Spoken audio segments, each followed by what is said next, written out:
이재명 정부가 첫 부동산 대책으로 강도 높은 대출 규제를 발표했습니다. 이제 오늘부터 스트레스 DSR 3단계까지 시행이 되면서 가계대출 상승세를 얼마나 진정시킬 수 있을지 주목받고 있는데요. 네, 부동산경제연구소 김인만 소장 연결해서 규제 내용과 더불어 시장 영향까지 알아보겠습니다. 안녕하세요. 안녕하세요. 예, 소장님 안녕하세요. 네네. 자, 지난주 이제 정부가 주택담보대출 상한선도 제한했고요. 오늘부터는 스트레스 DSR 3단계가 시행됩니다. 여러 가지 이제 부동산 대책들이 나왔는데 한번 주목할 만한 내용 한번 정리해 주시죠. 네, 초강력 대책이 나왔습니다. 대출 규제만 보자면 아마 가장 높은 수준의 대출 규제인 것 같고요. 주요 내용을 좀 소개를 해드리면 크게 네 가지로 좀 구분할 수가 있습니다. 첫 번째는 총량 규제입니다. 대출은 은행들은 이제 대출을 할 수 있는 금액이 딱 정해져 있습니다. 1년에 예를 들어서 뭐 국민은행 10조, 신한은행 10조 이렇게 딱 할당이 되어 있는데 하반기부터는 이 할당 금액이 50% 삭감했습니다. 그러니까 자격 요건이 되더라도 하반기 넘어가서 연말이 되면 한도가 없어서 대출을 못하는 상황이 발생할 수도 있고요. 은행 자율적으로 대출을 강화하고 있는데 2주택 이상은 전면 금지입니다. 수도권 규제 지역 같은 경우 아무리 돈이 있어도 아무리 집값이 비싸도 2주택 이상은 대출을 받을 수가 없습니다. 그리고 1주택자는 기존 주택, 내가 집을 하나 가지고 있는데 한 채를 더 샀다. 가지고 있는 집을 6개월 내 처분해야 되는 처분 조건이 들어가 있고요. 가장 많은 분들이 이제 충격을 받고 혼란스러워하는 게 6억입니다.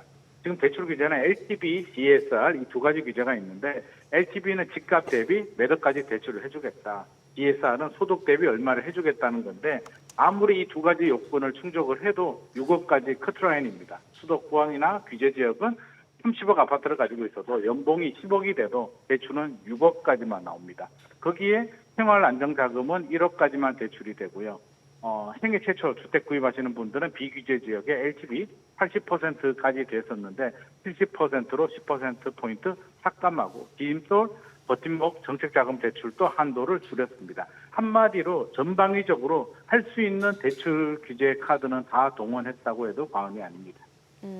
또 오히려 수도권에 거주하는 무주택 실수요자들 실부담이 가중된다는 지적도 나오고 있는데 이번 규제가 서울 부동산 시장에 어떤 영향을 줄 거라고 보시나요?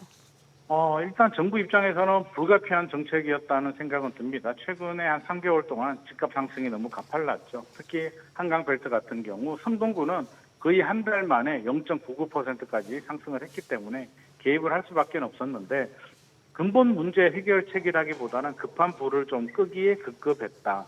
당장은 예를 들어서 배에 상처가 났는데요. 수술을 하지 못하고 그냥 붕대로 일단 감아둔 상태입니다. 그러면 피가 계속 묻어나오는데 후속 조치가 굉장히 중요할 것 같습니다. 이번 대책이 끝이 아니고요. 첫 번째 대책이고 후속 대책은 안정적인 공급 계획을 발표해서 시장의 수요자들이 기다리면 상처가 낫겠구나 라는 마음이 들면 이 대책이 성공이 되는 거고요. 기다려도 안 되겠다.